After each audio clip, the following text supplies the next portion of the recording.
Hello student. आज हमारा chapter number 3 है और चैप्टर नंबर 3 है मैट्रिसेस।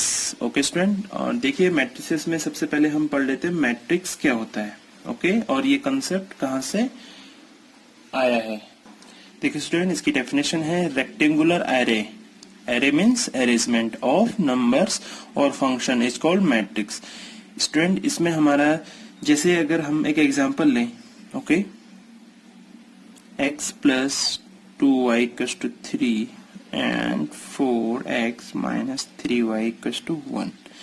ये क्या है? Linear equation. इसका हम यहाँ पे हम ये लिख सकते हैं कि कहाँ पे यूज होगा ये, to solve linear. Hello student, आज हमारा चैप्टर नंबर 3 है और चैप्टर नंबर 3 है मैट्रिसेस। ओके स्टूडेंट, और देखिए मैट्रिसेस में सबसे पहले हम पढ़ लेते हैं मैट्रिक्स क्या होता है। ओके, और ये कंसेप्ट कहाँ से आया है। देखिए स्टूडेंट, इसकी डेफिनेशन है rectangular array. Array means arrangement of numbers और function is called matrix. Student, इसमें हमारा जैसे अगर हम एक एग्जांपल लें, okay, x plus 2y equals to 3 and 4x minus 3y equals to 1।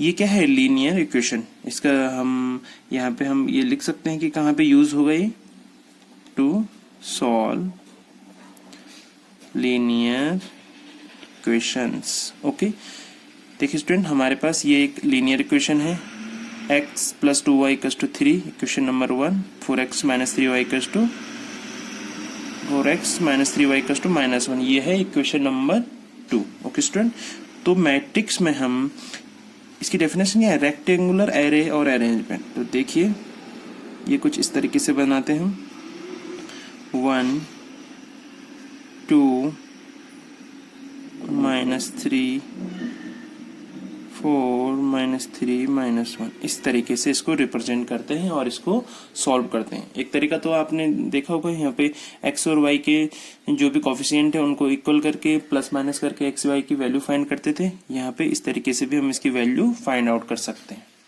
Okay student, अब इसमें देखिए स्टूडेंट, इसको रिप्रेजेंट कैसे करते हैं ये तो मैंने आपको बता दिया। अब देखिए रिप्रेजेंट करने का तरीका क्या होता है। सबसे पहले जो भी हमारा मैट्रिक्स होगा उसको क्या, कैपिटल लेटर से, कैपिटल लेटर, ओके, इस तरीके से डिनोट करेंगे एंड इस तरीके से एक बड़े से ब्रैकेट में ऐसे एल इसको रखते हैं। ओके स्टूडेंट, यहाँ पे देखिए जो इस साइड में होंगे उनको क्या बोलेंगे, रोज। ओके, एंड जो इस डायरेक्शन में होंगे उनको कॉलम्स। ओके, तो देखिए student, suppose A B C D E F G H and I. Okay student, and student जो भी अंदर वैल्यूज हैं ये क्या कहलाएंगे, एलिमेंट्स ऑफ एरे। देखिए हमारे पास जो मैट्रिक्स है उसको कैपिटल लेटर से डिनोट करना है। उसके बाद जो भी हमारे पास है तो उनको रोज के फॉर्म में एंड एक तरीके से कॉलम्स के फॉर्म में डिवाइड करना है। तो ये सब ऑर्डर दिया होगा। अभी आपको जैसे जैसे हम आगे बताते जाएंगे आपको सब क्लियर होता जाएगा। और अंदर जितनी भी ये वैल्यू है, A B C D to ये आई तक कितने भी हो सकते हैं, तो ये क्या हो गए, हमारे एलिमेंट हो गए। अब स्टूडेंट इसमें बात आती है एक और चीज, ऑर्डर की। ओके, ऑर्डर कुछ नहीं है, ये हमें ऑर्डर से ये पता चलेगा कि इसमें कितने एलिमेंट हैं, कितनी रोज हैं, कितने कॉलम हैं। ओके स्टूडेंट, अब यहाँ पे देखिए m इंटू n इस तरीके से लिया जाता है। जैसे हम बोलेंगे हमारे पास एक मैट्रिक्स है ऑफ ऑर्डर mn, तो देखिए यहाँ पे m क्या होता है, नंबर ऑफ रोज, एंड जो n होता है number of columns. Okay, order m into n हो गया, इसको ऐसे डिनोट करते हैं। अब देखिए total number of element in matrix. Okay, तो ये क्या हो जाएंगे, m into n, number of rose into number of rose into number of columns. तो यहाँ पे देखिए हम इस एग्जांपल में लिख देते हैं किस ऑर्डर का है ये, 3/3 का है, तो यहाँ पे क्या हो जाएगा 3 × 3 9। आप काउंट कर लीजिए 1 2 3 6 एंड 9, तो टोटल नंबर ऑफ एलिमेंट कितने हैं 9 है। देखिए स्टूडेंट, जो भी हमारे पास मैट्रिक्स है उसमें हर एक एलिमेंट को एक नेम गिवन होता है, एक तरीके से ये समझिए। जैसे ए है तो देखिए ये क्या है, फर्स्ट रो होगी एंड फर्स्ट कॉलम, तो उसका जो एलिमेंट होगा उसको A11 बोलेंगे। क्यों? क्योंकि रो कौन सी है, ये नंबर 1 रो है और कॉलम भी नंबर 1 है, फर्स्ट में रो आता है। फिर यहाँ पे देखिए ये जो दूसरा एलिमेंट होगा इस रो में उसको क्या लिखेंगे A1 और 2। क्यों? क्योंकि ये इस रो का पहला एलिमेंट, ये फर्स्ट रो है एंड सेकेंड कॉलम में है, तो इसको क्या बोलेंगे A12। ऐसे ही A13 A21 A22 A23 A31 A32 A33। Okay, ऐसी यहाँ पे सपोज हमारे पास कितने एलिमेंट है, बहुत सारे हो सकते हैं, तो उनको क्या लिखेंगे यहाँ पे AM1। ओके स्टूडेंट, और ये यहाँ पे चल के क्या हो जाएगा AMN। क्यों? क्योंकि ये MN to N ऑर्डर का है, तो लास्ट एलिमेंट ये हो जाएगा इसका। ओके स्टूडेंट, आइए अब आगे देखते हैं। इसमें नेक्स्ट है हमारे पास उसका यूजेस क्या क्या है, जो मैट्रिक्स है हमारे उसके यूजेस क्या है। ओके स्टूडेंट, तो एक तो मैंने आपको बता दिया टू सॉल्व इक्वेशंस। ओके, और दूसरा ये है कि जो भी हमारे पास जियोग्राफिकल फिगर है उसको रिप्रेजेंट करने के लिए, to represent geographical figure. Okay student, अब देखिए इसमें यहाँ पे मैंने ये बताया था ऑर्डर M × N। इसमें एक और चीज आप नोट कर लीजिए, number of rows into column, ये मैंने आपको बता दिया है वैसे, equal to total number of elements in equal to total number of element in matrix. Okay, देखिए स्टूडेंट, नेक्स्ट है हमारे पास फाइंड आउट करना है पॉसिबल ऑर्डर। ओके स्टूडेंट, हमारे पास सपोज ये एक मैट्रिक्स है जिसमें कितने एलिमेंट हैं 8 एलिमेंट है, और ये किस ऑर्डर का है 2/4 का है, तो यहाँ पे टोटल नंबर ऑफ एलिमेंट कितने हो गए 8 हो गए। अब देखिए इसमें पॉसिबल ऑर्डर निकालने हमने, तो देखिए पॉसिबल ऑर्डर के लिए हमें इसको रो और कॉलम में ऐसे डिवाइड करना है कि इसका मल्टीपल कितना हो 8 हो, तो क्या हो जाएगा 1/8। ओके, एक तो ये पॉसिबल है, दूसरा इसको जस्ट ऑपोजिट 8/1 भी हो जाएगा, means 1 row and 8 columns, 8 row and 1 column. और क्या हो सकता है 2/4, 2 रो एंड 4 कॉलम्स एंड 4/2। तो ये क्या है पॉसिबल ऑर्डर्स है। ओके स्टूडेंट, अब यहाँ पे देखिए एक एग्जांपल करते हैं हम। हमारे पास एक क्वेश्चन है कि हमारे पास जो एलिमेंट है AIJ, किसके एलिमेंट है ये मैट्रिक्स के, वो गिवन बाय हैं 3 1/2 - 3i + j। ओके स्टूडेंट, तो हमें मैट्रिक्स फाइंड आउट करना है जो सपोज ये है, और मैट्रिक्स का हमें देखिए यहाँ पे क्या है, एक चीज है देखिए स्टूडेंट, यहाँ पे अगर हमें ऑर्डर गिवन नहीं है तो ये मैट्रिक्स में बहुत सारे एलिमेंट हो सकते हैं, तो इसके लिए इसका ऑर्डर गिवन होना बहुत जरूरी है। देखिए ये 3/4 ऑर्डर का है, it means we will have 3 rows and 4 columns. Okay, तो आइए देखिए कैसे करना है इसको। तो देखिए पहले इसको इस फॉर्म में इसकी वैल्यू लिख देते हैं, A11 A12 A13। देखिए हमें क्या करना है 4 कॉलम करने हैं, A14 A21 A22 A23 A24 A31 A32 A33 A34। Okay student, अब देखिए A11 इसकी वैल्यू क्या हो जाएगी, यहाँ पे I और J, I मीन्स ये फर्स्ट क्या है इसमें रो है एंड देन J कॉलम, तो A11 इस एलिमेंट की वैल्यू निकालनी है तो क्या हो जाएगा, उसकी वैल्यू क्या होगी, A11, I की वैल्यू 1, J की वैल्यू 1, तो 1/2 माइनस 3 इंटू 1 प्लस 1, तो -3 -2 और तो -1। ऐसे ही हम सारे एलिमेंट की वैल्यू फाइंड आउट करेंगे। जैसे A12 की भी फाइंड आउट कर लेते हैं आपको, 1/2 माइनस 3 इंटू 1 प्लस 2, ये क्या हो गया -3 एंड ये -1, तो -1/2। तो यहाँ पे क्या वैल्यू आ जाएगी हमारी, जब हमारा मैट्रिक्स बनेगा ये, तो यहाँ पे तो आ जाएगा हमारा -1, यहाँ पे -1/2 ऐसे ही आपको ये सारे एलिमेंट फाइंड आउट करने हैं। ओके स्टूडेंट, अब इसमें आते हैं स्टूडेंट मैट्रिक्स के type of matrix. Student first type है इसका रो मैट्रिक्स। देखिए स्टूडेंट, इसके नेम से ही हमें जैसे सजेस्ट हो रहा है कि क्या होगा, इसमें रो होगी, केवल रो। एग्जांपल ले लीजिए 1 2 3 4 ऐसे ही।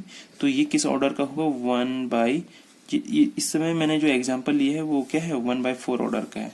मीन्स हमें नंबर ऑफ रो हम इसमें 1 मिलेगी। ओके स्टूडेंट, ऐसे ही दूसरा क्या हो जाएगा, जैसे ये रो हो गए तो क्या हो जाएगा, कॉलम मैट्रिक्स। इसमें भी आप समझ ही गए होंगे क्या होना है कि हमारे पास केवल एक कॉलम होना है, नंबर ऑफ रोज कितनी भी हो सकती है, 1 2 3 4। ये किस ऑर्डर का है, क्या 4/1 का। ओके स्टूडेंट, अब देखिए थर्ड टाइप है रेक्टेंगुलर मैट्रिक्स। देखिए स्टूडेंट, रेक्टेंगुलर मैट्रिक्स में क्या होता है, अ मैट्रिक्स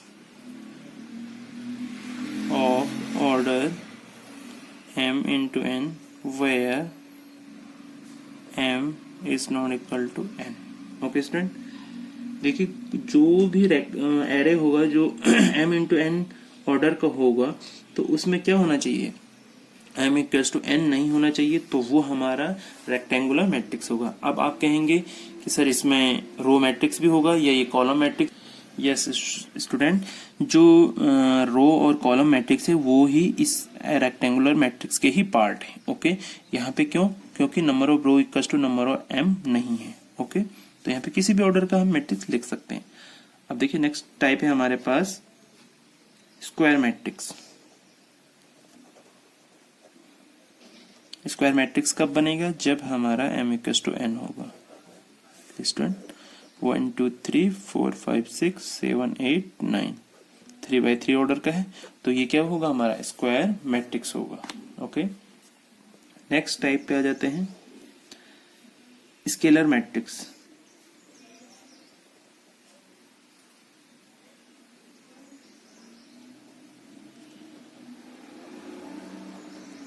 स्केलर मैट्रिक्स क्या होगा स्टूडेंट हमारे पास, देखिए स्टूडेंट, स्केलर मैट्रिक्स से पहले हमें देखना होगा diagonal matrix. Okay, diagonal matrix, तब आपको ज्यादा क्लियर होगा। देखिए स्टूडेंट, डायगोनल मैट्रिक्स में हमारे पास क्या होता है कि जो एक मैट्रिक्स के डायगोनल्स होते हैं वो उनको छोड़ के बाकी सारे एलिमेंट क्या होते हैं, जीरो। सपोज ये है ABC, तो 0 0 0 0 0 0, केवल डायगोनल में एलिमेंट होंगे और बाकी other than those element all element will be 0। अब देखिए स्टूडेंट, जो हमारे पास डायगोनल मैट्रिक्स होगा उसको हम ऐसे भी रिप्रेजेंट कर सकते हैं।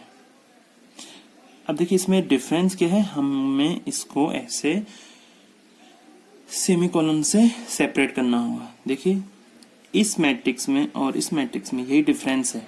ओके स्टूडेंट, इसमें क्या है, हमने कॉमा से इसको रिप्रेजेंट नहीं किया। क्यों, क्योंकि इसमें नंबर ऑफ रोज सिंगल थी।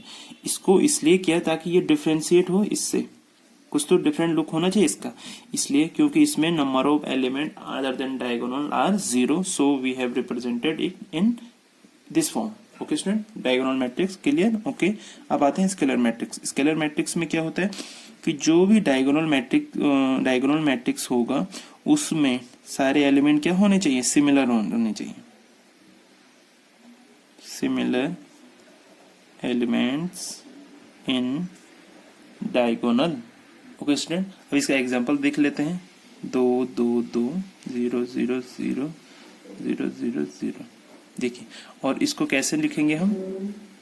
2 2 2। ओके स्टूडेंट, अब हमारे पास नेक्स्ट टाइप है आइडेंटिटी। Identity matrix. देखिए, आइडेंटिटी किसको बोलते हैं? 1 को। ओके स्टूडेंट, तो स्टूडेंट इसमें जो हमारे डायगोनल होगा वो क्या होगा? 1 होगा। ओके, तो ये देखिए स्टूडेंट, 1 1, ये 0 0 0 0 0 0, ये होगा। तो इसको कैसे रिप्रेजेंट कर सकते हैं? एंड स्टूडेंट, जो हमारे पास आइडेंटिटी मैट्रिक्स होगा ये क्या होगा? स्क्वायर मैट्रिक्स भी होगा। स्क्वायर मैट्रिक्स, और क्या होगा? ये स्केलर भी होगा, डायगोनल भी होगा। तो आपको इसमें कभी भी कंफ्यूज नहीं होना है। ओके स्टूडेंट, अब देखिए हमारे पास नेक्स्ट टाइप है जीरो या नल मैट्रिक्स। तो इसमें क्या होगा? All element will be 0। And student, ये किसी भी ऑर्डर का हो सकता है, ऑफ एनी ऑर्डर। ओके, ये किसी भी ऑर्डर का हो सकता है। अब देखिए स्टूडेंट, एक और टाइप आता है इसमें, अपर triangular matrix. Okay, upper triangular, जो हमारे पास एक स्क्वायर मैट्रिक्स होगा उसमें क्या है? देखिए, एक तो इसने स्क्वायर मैट्रिक्स होना है। Square matrix means m into n order का और m इक्वल्स टू n होना है। ओके, तो इसमें ये क्या है? Upper triangular. तो इसमें जो अपर की वैल्यू है डायगोनल से ऊपर की, वो नॉन जीरो होनी है और नीचे 0। सपोज 1 2 3 4 5 6 7 8 9। ओके स्टूडेंट, यहाँ पे देखिए एक तरीके से ये ट्रायंगल बन रहा है। तो इसने बोला है upper triangular matrix. Upper triangular matrix का means square matrix which are having all non zero element in upper triangle and 0 element in lower triangle. Okay, तो इस तरीके से हमें एक क्वेश्चन में पूछेगा तो आपको इस तरीके से मैट्रिक्स लेना है। कहीं पे वो क्या होगा? वो कंपैरिजन करने के लिए बोलेगा और इस एलिमेंट की वैल्यू फाइंड आउट करने के लिए बोलेगा, तो उसकी सिंपल से 0 हो जाएंगे। अब देखिए, इस ऐसे ही लोअर ट्रायंगुलर मैट्रिक्स, ये भी क्या होगा? एक स्क्वायर मैट्रिक्स होगा और इसमें क्या हो जाएगा? जो लोअर वैल्यूज हैं वो क्या हो जाएंगे? नॉन जीरो और ऊपर की 1 2 3 4 5 6 7 8 9। तो ये लोअर ट्रायंगुलर मैट्रिक्स हो गए हमारे पास। अब स्टूडेंट, एक और चीज इसमें इंपॉर्टेंट है, trace of a matrix. Trace of a matrix, ये स्टूडेंट आपके सिलेबस में नहीं है, इसको आपको ऐसी एक्स्ट्रा नॉलेज के लिए आप इसको याद रख सकते हैं। Okay, sum of diagonal elements. Trace of element क्या होता है? Sum of diagonal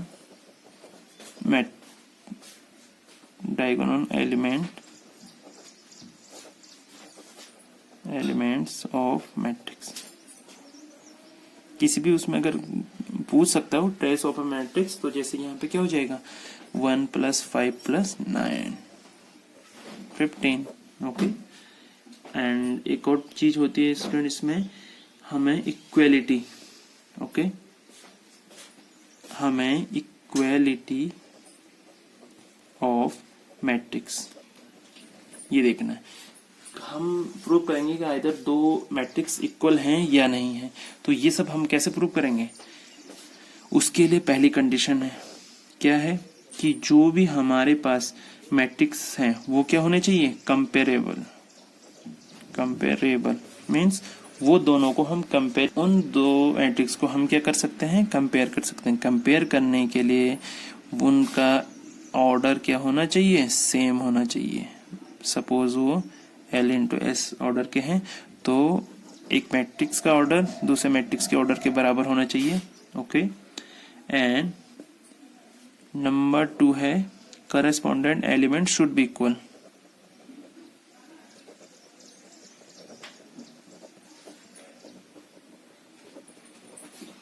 should be equal. Okay student, इसमें हम एक एग्जांपल लेते हैं. सपोज हमारे पास एक मैट्रिक्स है 1 2 3 4 5 6 7 8 9. इसका ऑर्डर क्या है 3/3. और हमारे पास स्टूडेंट देखिए, हमारे पास एक मैट्रिक्स है 1 2 3. देखिए स्टूडेंट, हमारे पास यहाँ पे है एक मैट्रिक्स, वो 3/3 ऑर्डर का है और दूसरा मैट्रिक्स भी 3/3 का. हमें उसने बोला है कि ये इक्वल मैट्रिक्स है. ओके, तो हमें एक्स वाई एंड जेड की वैल्यू फाइंड आउट करनी है. ओके स्टूडेंट, तो पहले हमारी कंडीशन क्या थी, कंपेरेबल. कंपेरेबल क्या, उनका ऑर्डर सेम होना चाहिए 3/3 3/3. ओके, दूसरा है equal element should be equal. ये इसकी प्रॉपर्टी है कि जो करस्पॉन्डेंट एलिमेंट है वो इक्वल होते हैं. तो आप कंपैरिजन कर लीजिए 1 1 2 2 3 3 4x. तो x इक्वल टू क्या हो जाएगा 4 हो जाएगा. 5 5 है तो y इक्वल टू 6 हो जाएगा. z equal to 7. ओके, तो इस तरीके से आपने फाइंड आउट करना है. ओके स्टूडेंट, भैया आप एक्सरसाइज 3.1 करेंगे. जो भी डाउट होंगे आप नेक्स्ट उसमें वीडियो में अपलोड कर दूंगा. आप अपने डाउट क्लियर कर लीजिएगा. Okay, thank you.